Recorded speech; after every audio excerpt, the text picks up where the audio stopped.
우리 공화당에 창당하고 3년 차를 맞습니다.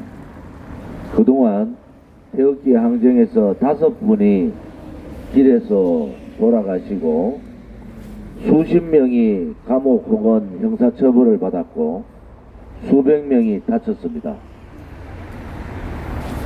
우리 공화당의 이 태극기 구국 항쟁에 대해서 폄하하는 혹은 폄하를 당하는 그러한 행동들은 안 된다고 봅니다. 우리가 예상했던 대로 결국 21대 총선은 탄핵 때 반탄핵, 탄핵에 저항했던 세력의 싸움으로 갈 수밖에 없습니다. 황교안 대표가 자유우파 대통합을 얘기를 했는데 결국 그것은 탄핵 주동자인 유승민에 대한 구애에 불과합니다.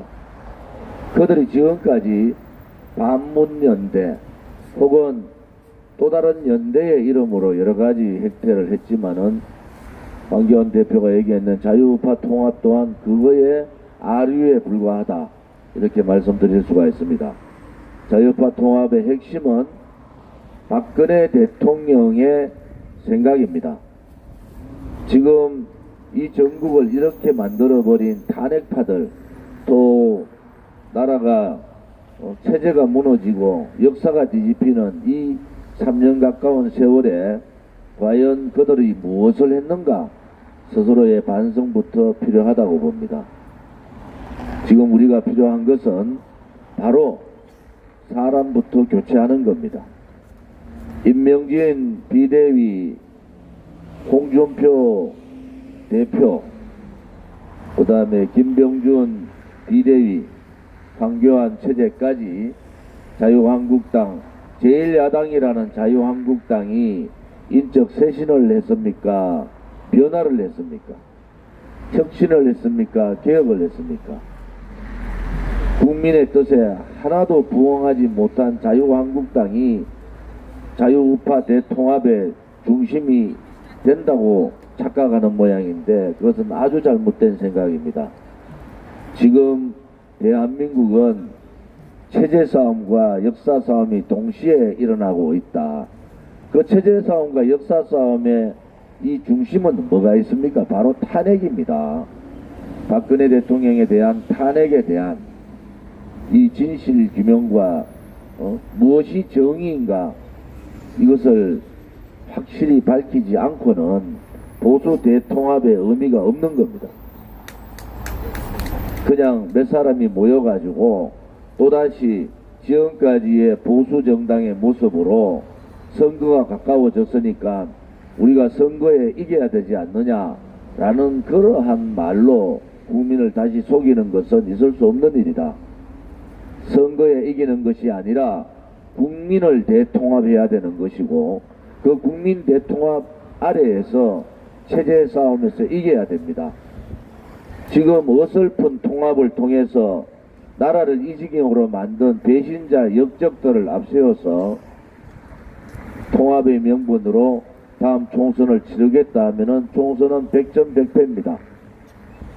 잘못하다가는 자유한국당이 흔적도 없이 사라질 가능성도 있어요. 국민들은 지켜보고 있는 겁니다.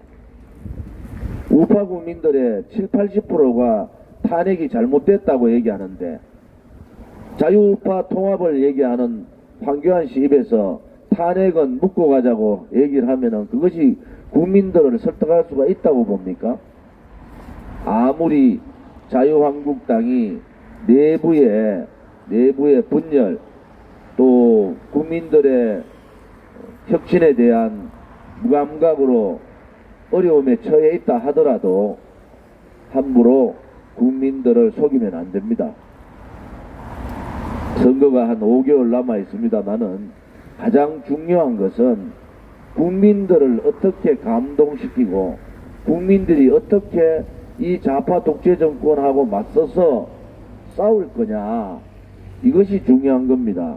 국민을 감동시키지 못하고 이 체제 수호에 대한 확실한 생각을 가지지 않은 사람들이 모여가지고 또다시 내각제 얘기를 하고 또다시 탄핵을 묻고 가자, 박근혜 대통령이 사과해라, 이런 자들이 모여가지고 국민 대통합을 얘기하면은 그것은 국민을 두 번 아프게 하는 겁니다.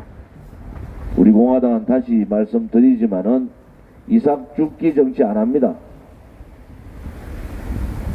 패자 부활정 정치 안 합니다.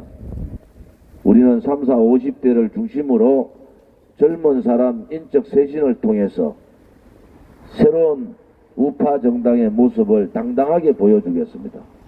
국민들한테 무엇이 잘못됐는가? 탄핵이 왜 불법이었고 절차상의 문제가 있었는가? 박근혜 대통령이 이렇게까지 고초를 겪고 있는 상황에서 우리 공화당이 가야 될 길은 한 길밖에 없습니다.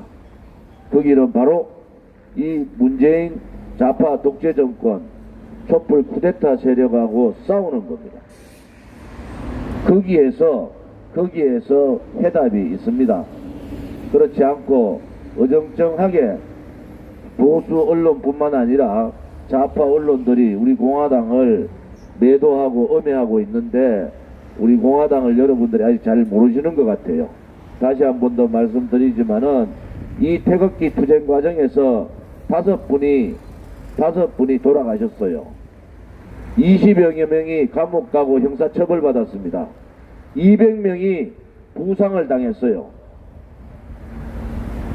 대한민국 역사에서 이렇게 처절한 투쟁을 하는 정당도 없었고 처절한 투쟁을 한 적도 없었습니다.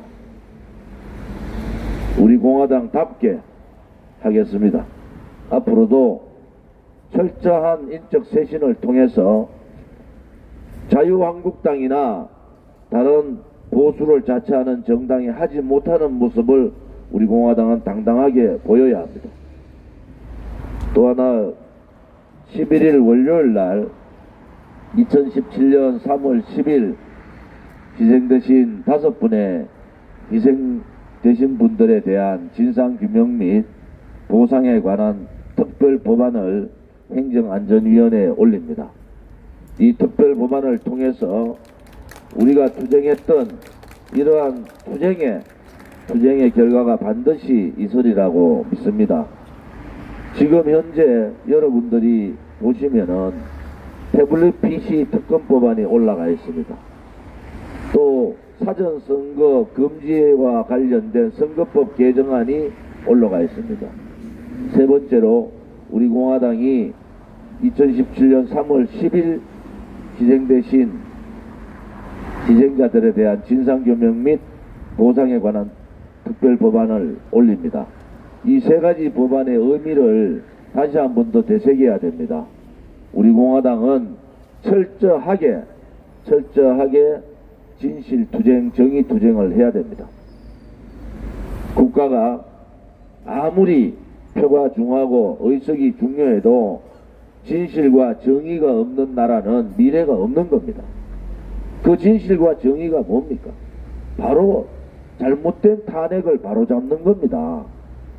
잘못된 탄핵을 바로잡지 않고 어떻게 보수 우파 전체 국민 대통합이 되겠습니까? 함부로 어설프게 급하다고 시를 잘못 꼬면은 시를 그냥 쓸 수는 없지 않습니까? 우리 공화당 동기뿐만이 아니라 우파 국민들에게 다시 한번 말씀드립니다.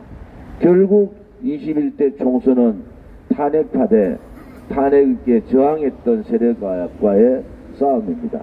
나라를 망하게 했는 세력하고 나라를 구해야 되겠다는 구국의 세력의 싸움일 수밖에 없습니다.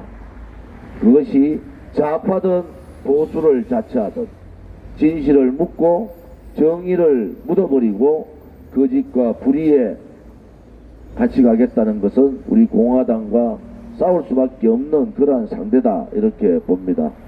앞으로도 우리 공화당은 좀 더 당당하게 인재 영입을 통해서 국민들에게 당당한 모습, 새로운 모습을 보여줘야 합니다.